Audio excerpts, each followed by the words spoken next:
Well, I'm very glad to introduce Ambassador Smith to Ilia State University, although he has been here several times already, and we very much appreciate his support and friendship. Ambassador Smith is a graduate of Oxford and Edinburgh universities and has been in the diplomatic service of Her Majesty since 1994, was working in the diplomatic missions to Russia, Mexico, and United Nations, and has been ambassador to Georgia since a little bit less than 1 year. And the topic he'll be talking about is, of course, of a very big importance in this country as well. It's diplomatic relations between Georgia and United Kingdom because we are now celebrating 25th anniversary of these relations. So I'm very glad that he is here with us today, and the floor is yours now. ძალიან მოხარული ვარ აქ ყოფნის. მგონია რომ საგანმანათლებლო კავშირი დიდი ბრიტანეთსა და საქართველოს შორის ძალიან მნიშვნელოვანია ორივე ქვეყნისთვის. როგორც ბრიტანეთის ელჩი, მე მსურს კიდევ უფრო გავაპարտვო ეს კავშირი.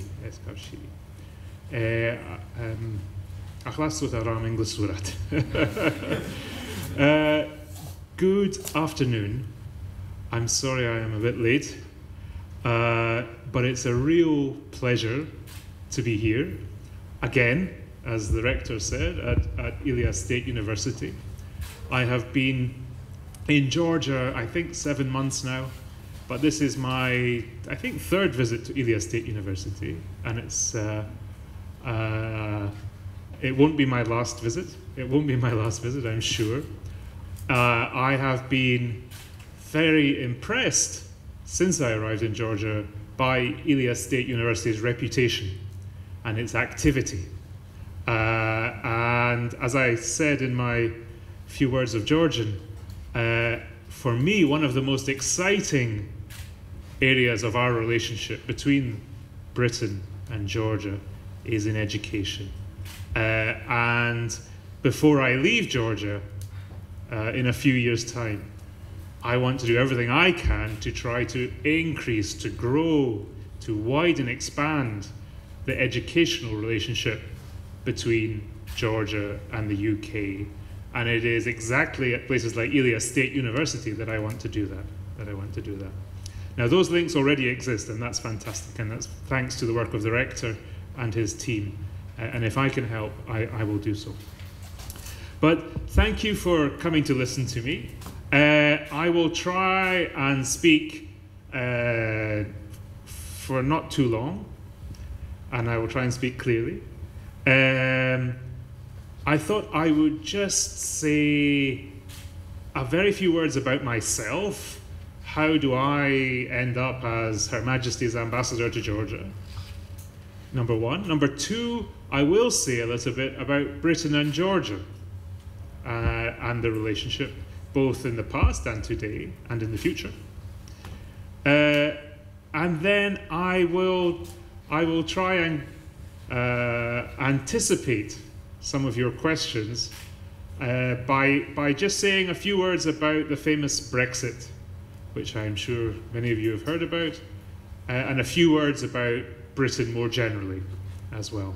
And then I want to hear your questions. I genuinely want to discuss and to hear your questions. For me, that is the most valuable part. So firstly, a few words about myself. I have been a diplomat now for 23 years. This is not my first visit to Georgia. I have visited in the past. I first visited in 1999 when I was working at the British Embassy in Moscow. And my job in those days in the British Embassy in Moscow was to try to understand Russia's relations with its neighbors. And after 23 years, I am still trying to understand Russia's relations with its neighbors. This is an ongoing task, But I was lucky to come back again later in my career. After Moscow, I went back to London. I did various jobs in the Foreign Office in London, and then I went to the United Nations, as the rector said, to the British mission to the United Nations. All the members of the United Nations have their own mission, their own embassy, if you like, in New York at the United Nations. And I was there, including in 2008, during Georgia's war with Russia, when Georgia was on the Security Council. The issue of Georgia was on the Security Council. It was a very intense and very difficult time, but I was involved in those discussions. I went back to London. My next posting was in Mexico City, of all places, a long way away, but a fascinating country. And then I arrived here last summer as Her Majesty's ambassador, and I am delighted to be here, absolutely delighted to be here. It's where I wanted to be, and I feel very fortunate to have 3 years, 4 years to really get to know Georgia and to try and the people of Georgia, and to try to support an even stronger relationship between Britain and Georgia. So that's a little bit about my history. More interestingly, let's talk about Britain and Georgia. It's an interesting relationship. It's a very interesting relationship. It's a very, at the moment, I think it's a very positive relationship. It's also quite an old relationship as well. We are still discovering information about contact between Britain and Georgia from previous centuries, from the 18th century, the 19th century. And in some ways, I don't know if there are any historians here today, but the history is still being written about contacts between Britain and Georgia in previous centuries. Our modern relationship, if you like, really began during Georgia's First Republic in 1918, 1919, when there was a British mission here today it's called in Gorovka, in the center of town. There was a British mission there. You will see the plaque on the wall of the building, number 14, talks about the British mission to Georgia. And there was a team here led by a man called Sir Oliver Wardrop. His statue is outside Parliament here in Tbilisi, trying to support the new republic, trying to support the independence of the new republic. Now, in many ways, tragically, that was unsuccessful, and in 1921, Georgia lost its independence again. But there were continuing contacts during the Soviet period between Britain and Georgia. In the 1960s and the 1970s, many of the famous names of Georgian culture, so Rustaveli Theatre, Sukhashvili Dance Company, traveled to Britain and performed in our festivals. And this was a sensation, a shock for many people in Britain. They said, well, who are these people? Where are they coming from? Because the contacts had been lost. The contacts had been broken. Then in the 1980s, as the Soviet Union began to change and began to fall apart, there were contacts. So Margaret Thatcher, who was a very famous Prime Minister of Britain, she came to Tbilisi in 1987, 30 years ago, a short visit, but she was here. And then, of course, Georgia became independent again, and we re-established diplomatic relations. We reconnected in 1992, so 25 years ago this year, as the rector said. And the first ambassadors were exchanged in 1995. It took us a few years. So 1995, first ambassador in London, first British ambassador in Tbilisi. And I am number 8. I am the 8th British ambassador since the restoration of independence. Now, I've missed out a lot of history. I didn't mention Georgi Kinkladze, I didn't mention Shota Arveladze and various other famous Georgians who have made a big impact in the United Kingdom in recent years. But those are the main details. The next thing I want to say is, why am I here? Why is there a British embassy here? It's a good question. Why is there a British embassy in Georgia? What are we doing? What are we doing? Well, the short answer is, we are doing what we can to support Georgia's development as a stable, resilient, democratic, and prosperous country. Why are we doing that? Well, we think that's the right choice for Georgia, but we also think that that's in Britain's interests as well. Having a stable, democratic partner like Georgia in this region, in this part of the world, which is a very important region for many reasons. So that's why we're here. What are we doing? How do we try to achieve these goals? Well, you can basically describe it under 3 headings, 3 areas, 3 categories. Stability, resilience, and reform. So stability first. What I mean by that is we are trying to support the long-term resolution of the conflicts on Georgian territory. I mean the conflict in Abkhazia and conflict in South Ossetia.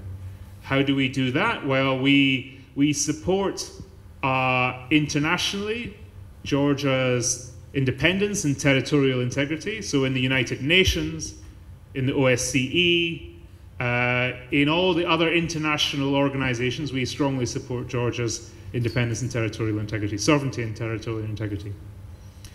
Number 2, we also support active work here in Georgia to preserve stability. So there are a number of British personnel in the European Union monitoring mission, which is monitoring the situation on the boundary lines between Abkhazia and the rest of Georgia, and between South Ossetia and the rest of Georgia. So we have British personnel on the ground trying to maintain stability. And then the third thing we do is we also try to support efforts to keep open dialogue.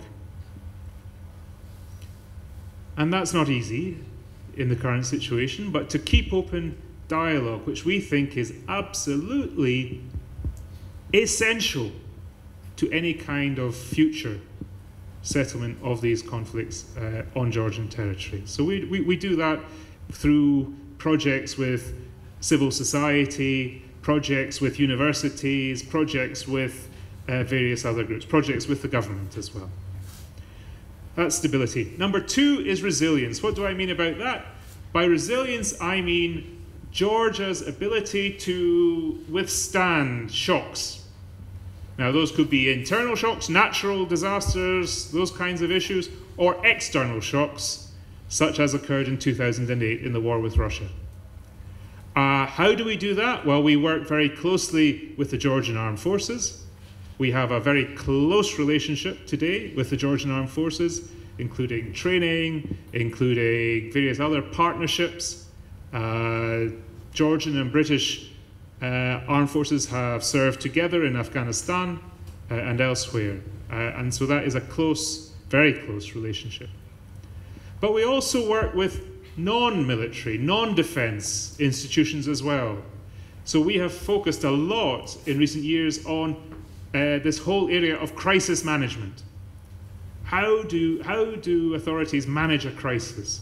And that's something that all governments are having to deal with on an increasingly regular basis. And I mean by crises, I mean natural crises, so the terrible floods in Tbilisi in 2015, for example, or we've had a number of similar natural crises in the UK, or man-made crises, so terrorism or other crises of that kind. That's resilience. The third area I mentioned was reform. Now, what do I mean by that? Well, it's a very broad area. By reform, I mean doing what we can to support this transition, Georgia's transition to democratic, prosperous society, which is the goal, the objective that has been supported in numerous elections in Georgia over the last 10 or 15 years now. So we want to try and help. How do we do that? Well, we have a number of projects working on public administration reform, so helping to create an independent, transparent civil service in Georgia.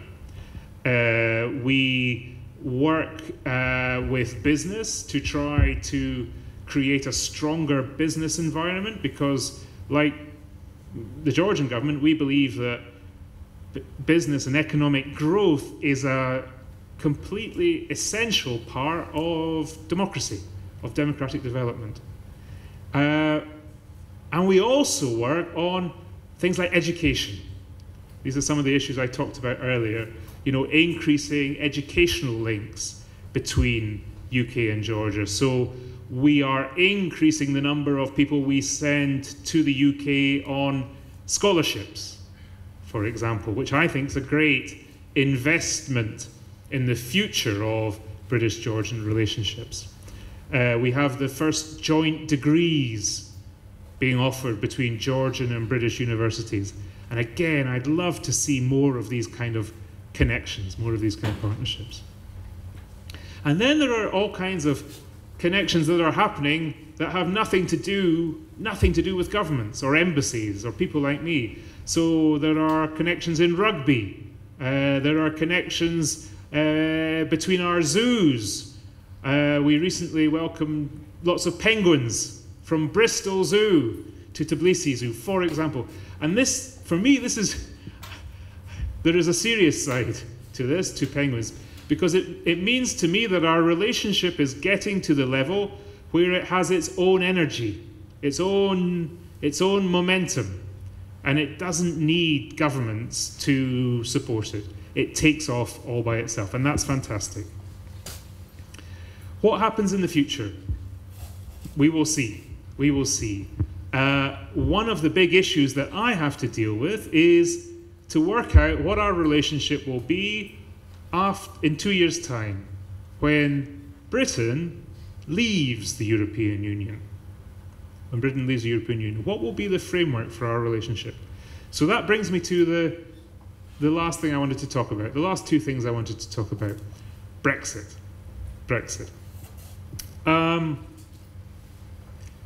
You've maybe heard quite a lot about Brexit in the press and on social media, Facebook, elsewhere. It's a big deal. For the UK, it's a very big deal. And I'm very aware that I am in a country that is trying to join the European Union at the same time as the country I represent is leaving the European Union. But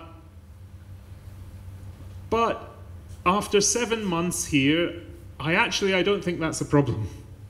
I don't think that's a problem, because I am absolutely convinced that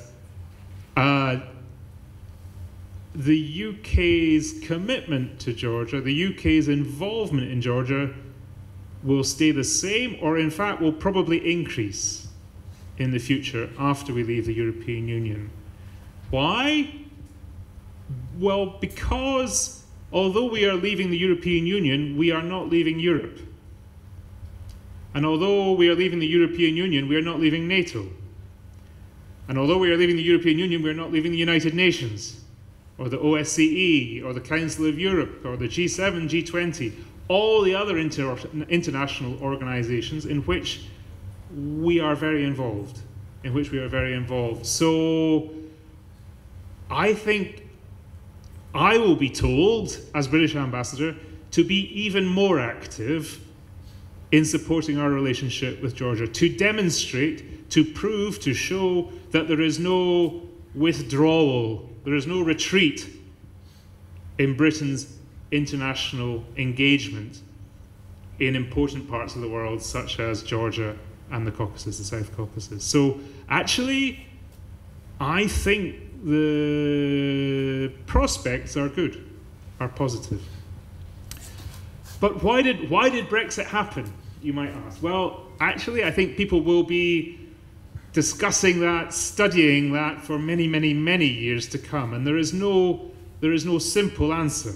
There is no simple answer. There were lots of different factors. But it was a clear decision. It will happen. It will happen. And there are important reasons why it will happen, that the democratic wish of the British people, as expressed in a referendum, a democratic referendum, is respected. I think there would be problems if we didn't respect that, in terms of what that says about democratic values. So it will happen. It will be a long and difficult negotiation.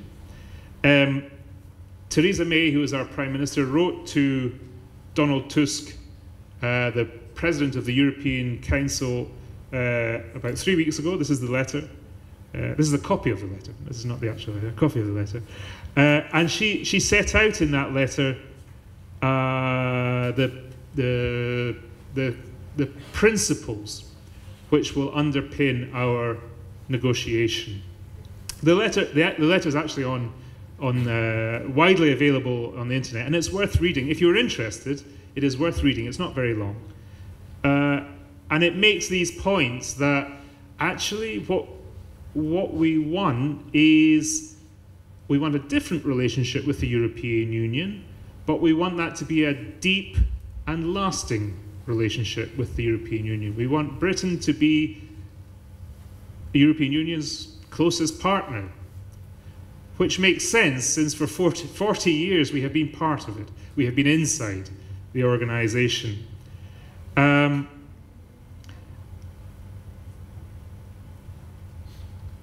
we want the European Union to succeed. There is nothing in our decision which means that we want to cause harm to the European Union. Pirikit, on the contrary, we want the European Union to succeed because that is also in our interests. That is also in our interests, whether that's economically or in terms of security as well.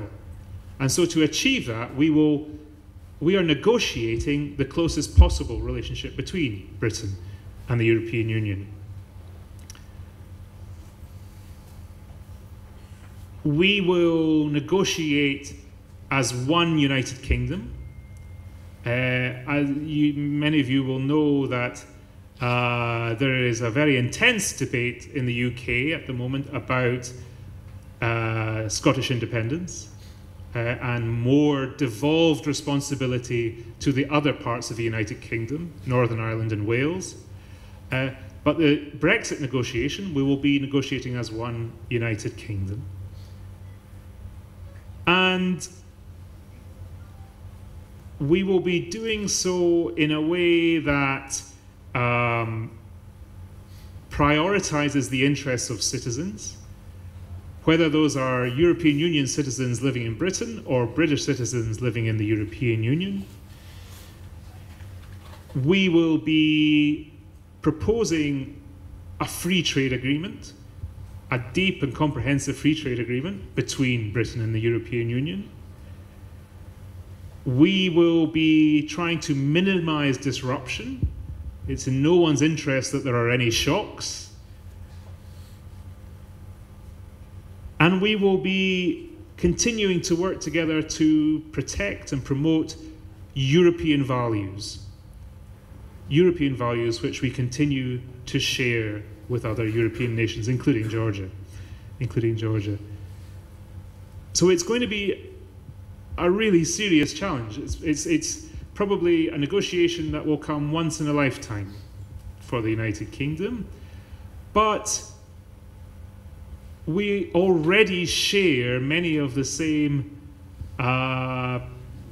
principles with the rest of the European Union. So our existing positions are not that far apart. Finally, I just also want to say that we are not negotiating from a position of weakness. We do have quite a strong basis in the United Kingdom for entering this negotiation. I mean, of course, our international engagement. I mentioned the UN, the G7, the NATO, OSCE, and that will continue.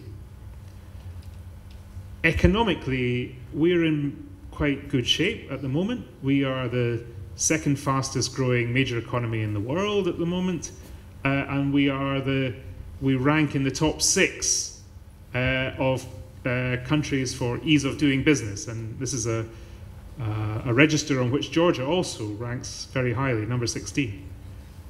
So we are a healthy and attractive economy.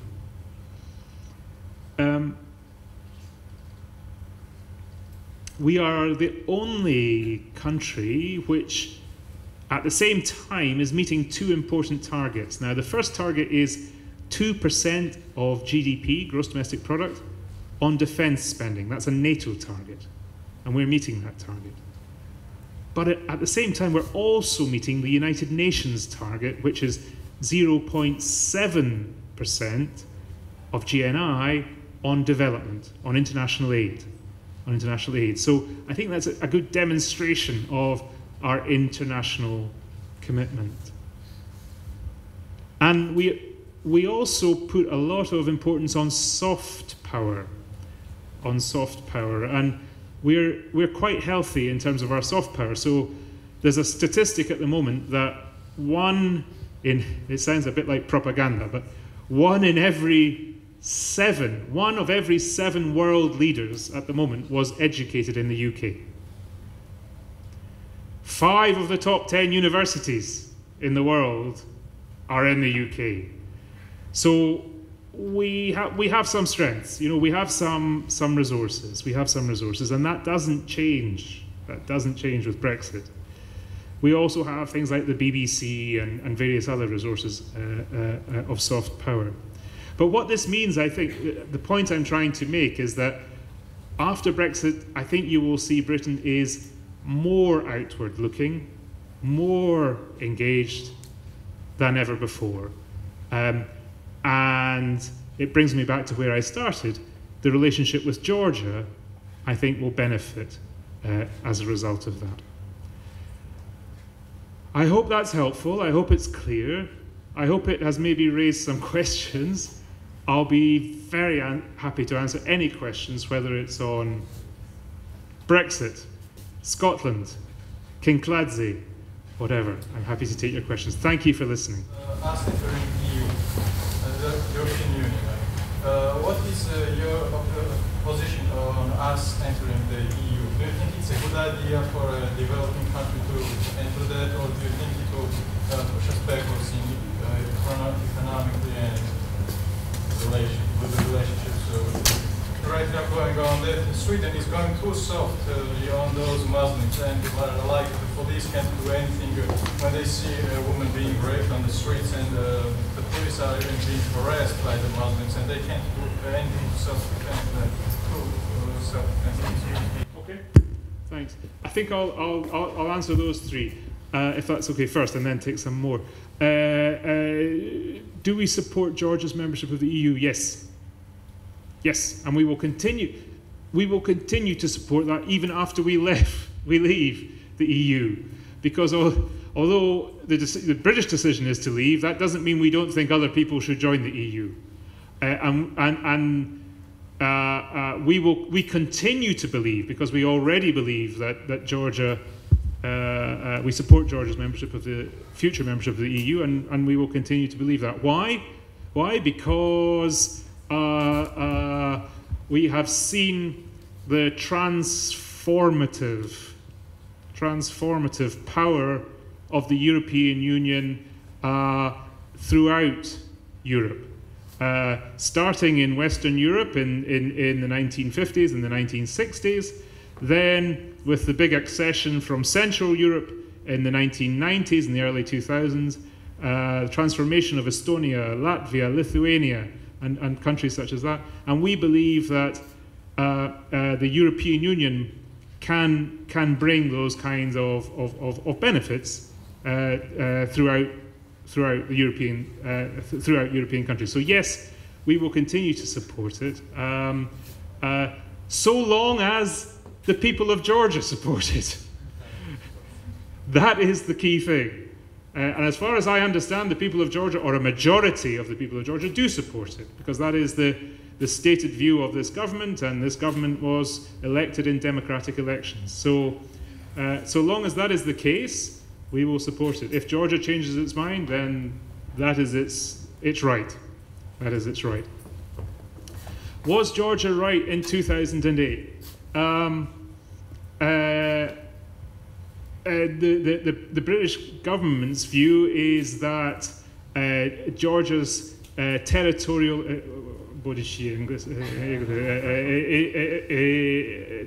integrity was violated by a Russian invasion in 2008. And those are the principles that we were upholding in the Security Council in New York. That it is unacceptable. It is unacceptable for the territorial integrity and the sovereignty of a country to be violated in that way by a third party. And that remains our position. That remains our position. And tragically, we have seen the same in Ukraine. We have seen the same in Ukraine, and the strength of our condemnation or our opposition to that Russian policy is very clear. Is very clear. And then finally, Islam. Yeah, well, I am very, very, very proud that we have an open and diverse society in Britain. A lot of the things I mentioned about economy and universities and BBC and etc., all that, that is because we have an open and diverse society. That's what makes us innovative, creative, outward-looking. So as a British citizen, I would be very worried about anything that closed our society to outside influence. But Islam, and other religions have a long, long, long history in Britain. They have a long history. They are part of our society, just as they are, if I may say so, part of Georgian society as well. So I think there is an obligation on governments to find a way to protect that diversity, to support diversity, while at the same time ensuring the security of their countries, ensuring security. And that is difficult. My goodness, that is difficult. But I don't see any alternative to, if we really are the European countries that we claim to be based on liberal European values, I don't see an alternative to supporting diversity, but also taking our security very, very seriously. Because those attacks that are taking place, they are not attacks on particular people or particular identities or particular religions. They are attacks on society as a whole.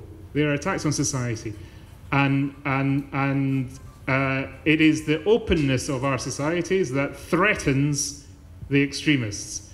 And the way we will eventually defeat those extremists is by staying true to our values. Staying true to our values. So you're saying that they will get tired of that? Probably.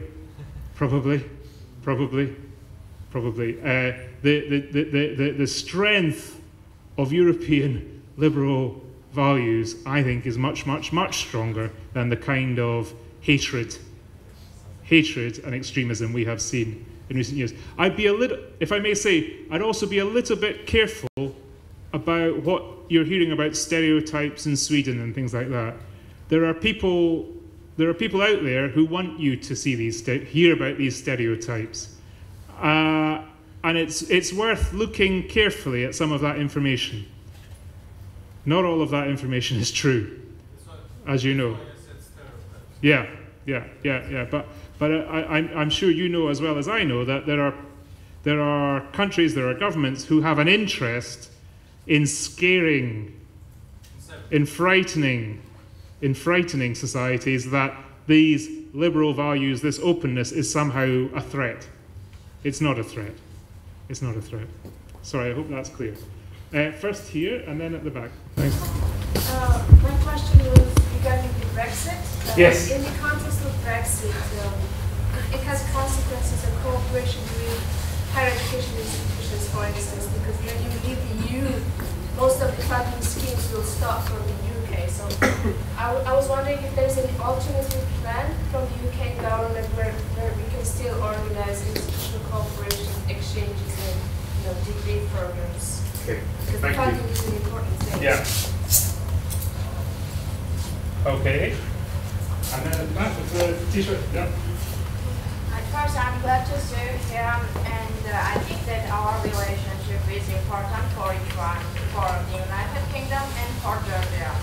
But somehow, I hear people think that Georgia doesn't need a relationship with the United Kingdom, and I hear bad things of them.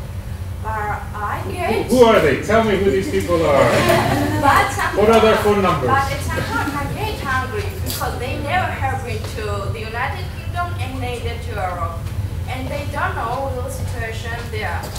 And I would like to recommend to our government to solve this one problem here because it is due to lack of the education in these teenagers. And the old people are there. Okay. And I get upset really. Thank you. Thank you. Thank you. Okay. Was there another? Yes. First, I'm sorry because I don't know English very well, but I will explain. Yes.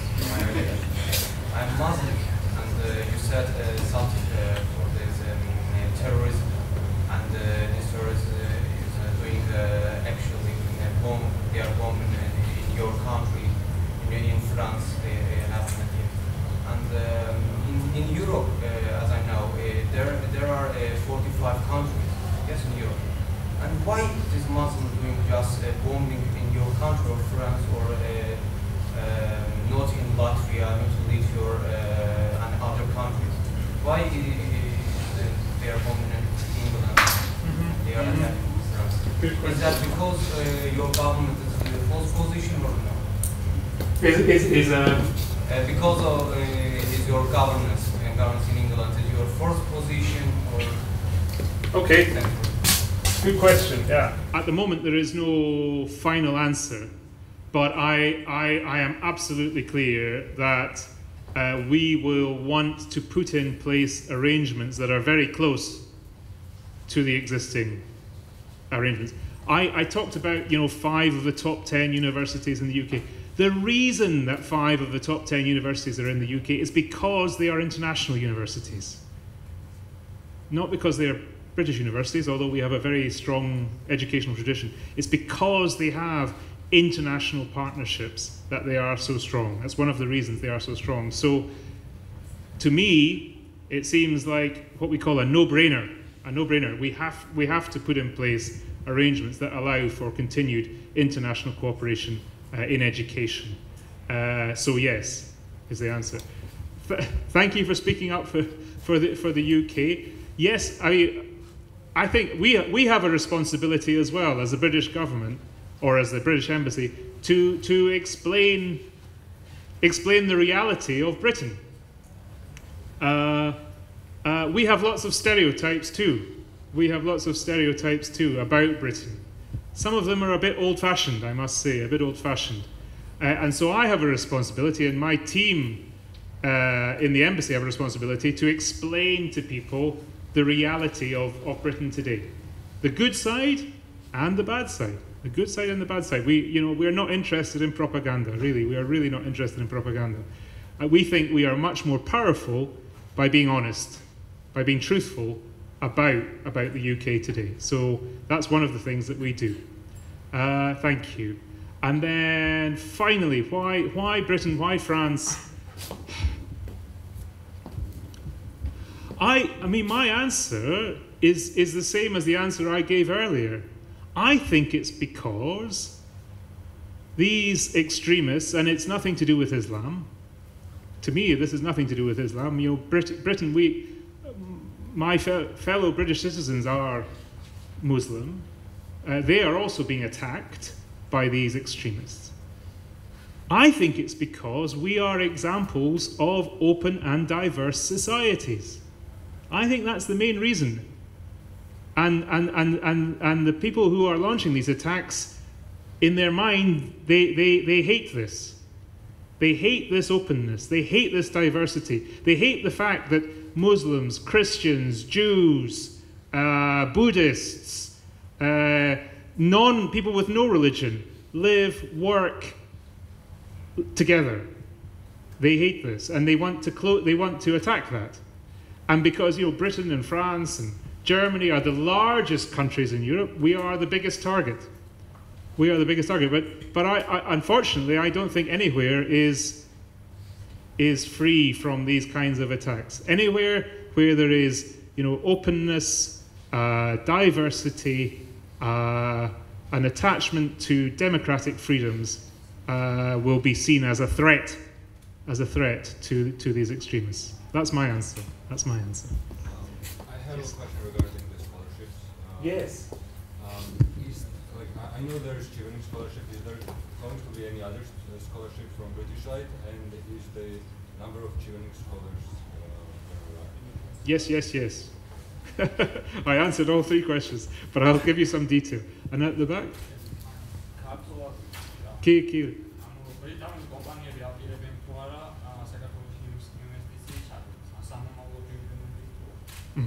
Okay. At the back. Yes, please. About the letter, where can I find Yes. that letter exactly? Okay. Scholarships. Yes. So at the moment we have 4 schemes. We have Chevening, which is the best known one. This year there are 17 Georgian Chevening scholars in the UK. Next year we hope for 25. So we are increasing. And it's a 1-year master's level scholarship in the UK.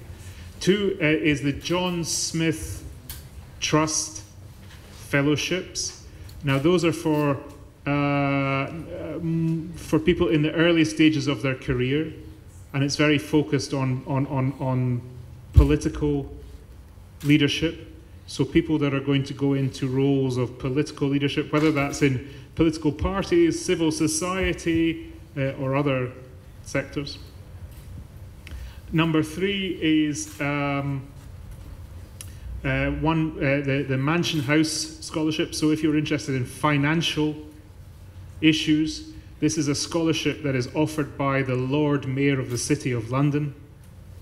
And that's specifically focused on financial issues.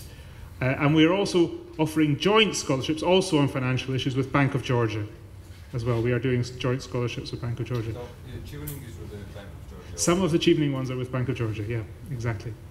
So all the information should be available on our website, but you should find out. I was on the interview yesterday. Yeah, very good. Fingers crossed. Good luck. Companies, yes. I didn't really talk about business, but definitely one of my responsibilities here is to try to increase the level of business between the UK and Georgia. We do very well on investment. So BP have invested in Georgia for 20 years now, and they are investing for the next 20 years, which makes the UK the second largest or third largest investor in Georgia, foreign investor in Georgia, because of BP.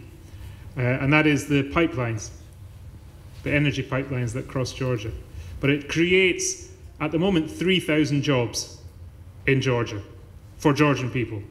You know, so it's an important investment and for the future. But I want to see more. I want to see more trade, more business, more British companies in Georgia, and more Georgian companies in Britain. Wine is increasing, of course, but there is so much more. There is so much more that we could be trading. So yes, that is something that we are working on. You can find this on number10.gov.uk, 10 Downing Street's website, the Prime Minister's website. The Prime Minister's website, 10 Downing Street. Yeah. Yes. Yes. You answered one of those questions, I believe this one yesterday, on the war in 2008. Let's just say that another war erupts between Georgia and Russia, and Georgia are in the clear. They are the right side, and the Russians are on the wrong side. They invaded Georgia. Let's just say that, for example. Will Britain help us in the military way? Will they help us, or will they just give another statement that clarifies their views? I mean, yes, saying that you are on the wrong side to Russia is good and all, but it doesn't help with the practicality. Yeah. When push comes to shove, you No, it's a fair question. It's a fair question. It's a difficult question to answer hypothetically, in abstract. It's easier for me to say we are doing everything possible to avoid that scenario. So we are training and working together with the Georgian Armed Forces. We are supporting the reconciliation process. So there is so there is a solution, a lasting, long-term solution to these problems. We are, supporting the mechanisms to reduce the risk of crises. So I can't give you a straight answer to your question because it is a hypothetical, abstract question. But I can say very, very, very clearly that Georgia has our 100% support for avoiding future war. That is very, very clear. That is very, very clear. Is anyone else leaving the European Union? I don't know.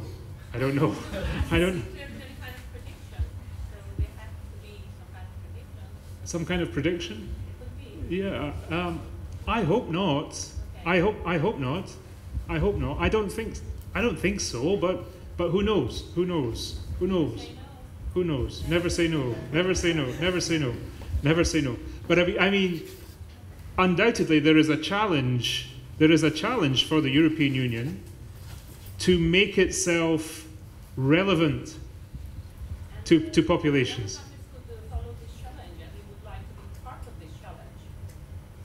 Yeah. I don't think anyone the politics of each country are different. So the politics of the UK are very different from the politics of France, very different from the politics of Germany. So each country has its own politics. But I think there is, and I think there is a challenge for the European Union as an organisation to make itself as relevant as possible to voters, to individuals, If it is seen to be too distant, too remote, irrelevant, too expensive, then people will walk away. So if I can say, I think there is a challenge for the European Union to make itself essential, to make itself really important for all individuals in European countries. But do I want other countries to leave the European Union? Absolutely not. Absolutely not. We want, as I said, we want a strong European Union. The UK needs a strong European Union. Forgive me. What was the question again? Sorry, it was. What do people in the UK think about Georgia? Yeah. I know that in Europe, Georgian sounds very good because. Really? Yeah. Not in the UK. I must say, not in the UK. There is. People from here comes in Europe to steal and to do bad things. Oh, really? No, not in the UK. In the UK, Georgia has a positive image. Genuinely has a positive image. Georgia's problem is, nobody knows about Georgia. You know, there's a lack of information. So the people that know about Georgia, it's positive, but many people don't know about Georgia. I am afraid. I'm being honest. So, but those people that do know about Georgia is very, very positive. And in fact, almost every week at the moment, in British newspapers, British magazines, British online sites, there is a story about Georgia and travelling to Georgia, and how this is you know, something new, something special, something very interesting. So actually, knowledge is increasing. Knowledge is increasing, and at the moment in the UK, it's very positive. And the direct, we're about to have direct flights. My friend didn't know about Georgia anything. He was from South Wales. Who? And he did not know anything about Georgia because no one knows. Yeah. In the United Kingdom. Yeah. We're one of those states in America. Yeah. But we have direct flight. Wizz Air are starting direct flights between Kutaisi and Luton, and that will help to increase visitors and knowledge. Thank you. Didi Madlova.